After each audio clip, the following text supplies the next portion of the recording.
Okay, so this one we have a quiz with 6 multiple choice questions, each with 4 choices. The key assumption here is to assume that each question is independent. Right? I'm just randomly guessing. What I guess on one question doesn't change my probability of guessing correctly on any other question. So the probability of guessing any particular question right is going to be 0.25. So here we're asking what's the probability of getting 5 out of 6 questions correct? Well, remember when we want to find the probability of multiple events occurring simultaneously, in this question getting 5 questions right and 1 question wrong, we have to multiply probability. So here we're going to get 0.25 to the 5th power, because we need 5 of them correct, times 0.75, because we also have to get the 6th one wrong. Now we're not quite done here. I'm going to call this probability of 5 correct, because this way I've written it here, it assumes that what's happened is I've gotten the first 5 correct and then just the last one wrong. Well, this 0.75, the wrong question could have been in any of the first, second, third, fourth, fifth, or 6th spots. So it's really the number of combinations that come into play here. So I'm going to put a 6C1 in front of here, because this 0.75 could have been in any of 1 different spots. Or you could also just think of it too that it could be in 6 different places. So this actually is 6. But it'd be a little more complicated if this was like 4 out of 6 questions. You'd have to do 6C2 here. And so the probability of 5, if I go ahead and simplify that out, it's going to be 6 times this expression. Again, because there's 6 different ways. And if you multiply that all the way out, you get 0.004395. Pretty low probability. Now the next piece is probability of 5 or more questions correct.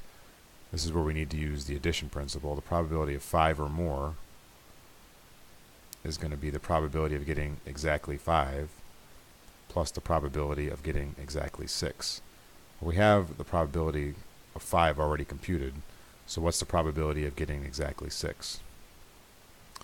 Probability of exactly 6 is getting, it's 25% chance of getting each one right, so that probability is going to be 0.25 to the 6th power. I have to do it 6 times in a row, so I get these are independent, so I get to multiply probabilities, which is what I'm doing here by raising this to the 6th power. That turns out to be even smaller, 0.000244. And now I have the 2 pieces that I need to finish up answering this question. I'm going to go ahead and write those down here. 0.4395 plus 0.000244. Add those together to get 0.004639. So a pretty low chance. If I move that decimal point over, it's about a 0.46% chance. So even with a small question, even with if you haven't studied at all, that would be your chance of getting 5 or more questions correct on this question if you knew absolutely nothing and were just randomly guessing. Okay, number 5. Here is a simpler problem, I would say. We have 2 events. We have an electrical grid. You could think of that as event A. The event that's either going to be working or not working. And we have a backup generator, and we think of that as event B. This question maybe wasn't written the greatest. It says, what is the probability that everything is fine? By fine, what I really meant was both working. Right? If one of them wasn't working, you would be kind of panicked because you'd be trying to get everything all fixed up. My pen seems to do that sometimes, flips colors on me. So the probability of both working is we want the probability of A and B. Right? This is what this unit's all about. Probability of 2 things occurring at the same time. Well, A and B means the grid working. The probability of that's going to be 0.991. And then the probability of the generator working is 0.998. I get to multiply those things together. Do that on the calculator, you get 0.989. So there's a 98.9% chance that everything's working just great. I was able to, again, just able to multiply these probabilities because we've assumed independent here. The backup generator not working has no impact, or it does not influence my view of the percent chance of the electrical grid working and vice versa. Okay, so problem B then is, what's the probability that the hospital has no power? Well, again, this is, in order to have no power, the grid has to fail, and then the backup also has to fail. So this is an AND. I'm going to put an AND in between there. So we just have to multiply the probabilities again, but this time we have new probabilities. It's the probability of each one being busted. So the probability of the grid having failed is going to be 1 minus the probability that it's working. 1 minus 0.991. And then the probability of the backup having failed is going to be 1 minus 0.998. And then when I multiply those together, I get 0.000018. And so this is a pretty small number. If we even move that decimal point over to, we get 0.0018%. So a pretty low probability of having no power. And then for part C, what's the probability that at least one system is operational? Well, we can use the complement principle here. It's really just going to be 1 minus this number right here.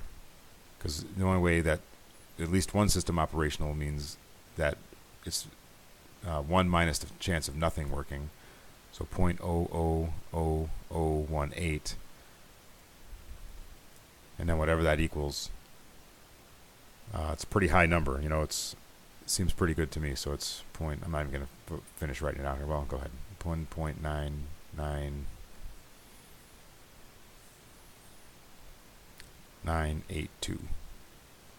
That seems like a pretty good backup system to me. There's a pretty low chance that the hospital will have some source of power. Okay, last problem here. We have professional bowlers, and we're trying to figure out what's the chance that a professional bowler bowls a perfect game.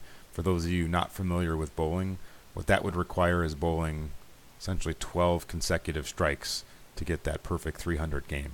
And what we're saying here is that the probability of a strike on any given frame here is 0.6%.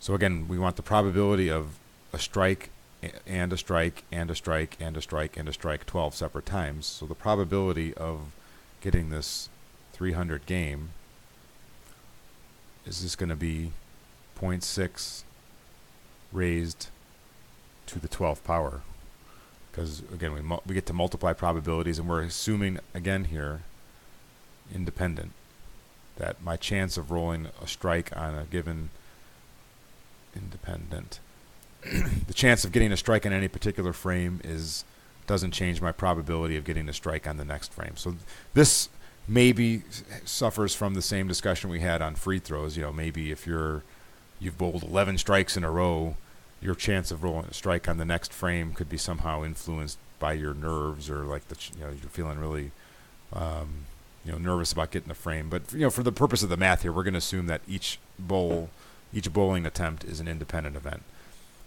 So that's why we can just go ahead and multiply those probabilities, 12 of them in a row, and when you do that, you get 0.02177, or about 0.21%.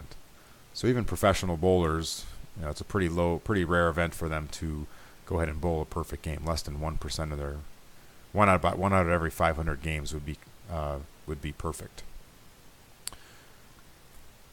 Okay, and then going down to B here, we want to say how much more likely is it for a professional bowler to bowl 3 or more strikes than to bowl 0 strikes? Well, let's think about the 0 strikes one first. The probability of 0 strikes in a 4-frame sequence. So here we're thinking about 4 events occurring. Well, the probability of a strike is 0.6. The probability of no strike is going to be 0.4. So to get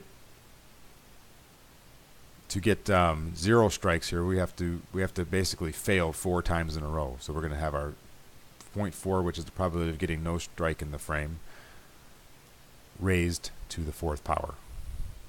Because we have 4 frames, we multiply that out, we get 0.0256.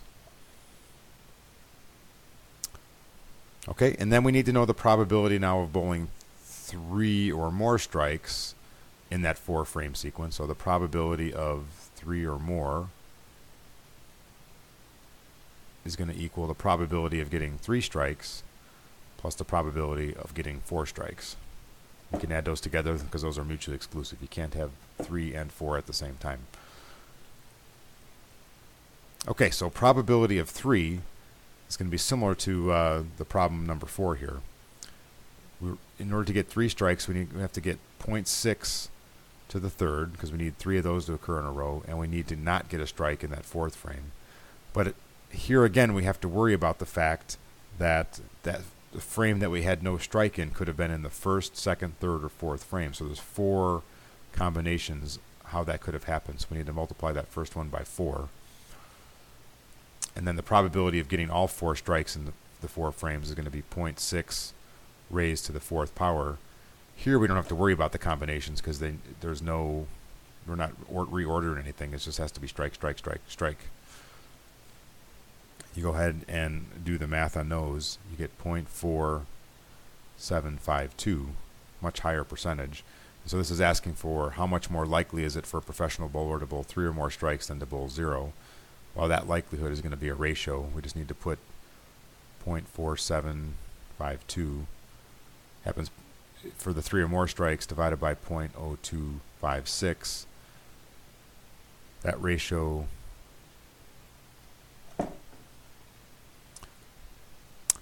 is about 18.5. So you're about 18.5 times more likely, as if you're a professional bowler, to bowl 3 or more strikes in 4-frame sequence than you are to get 0 strikes for all 4 of those frames. 18.5%, and that's the answer.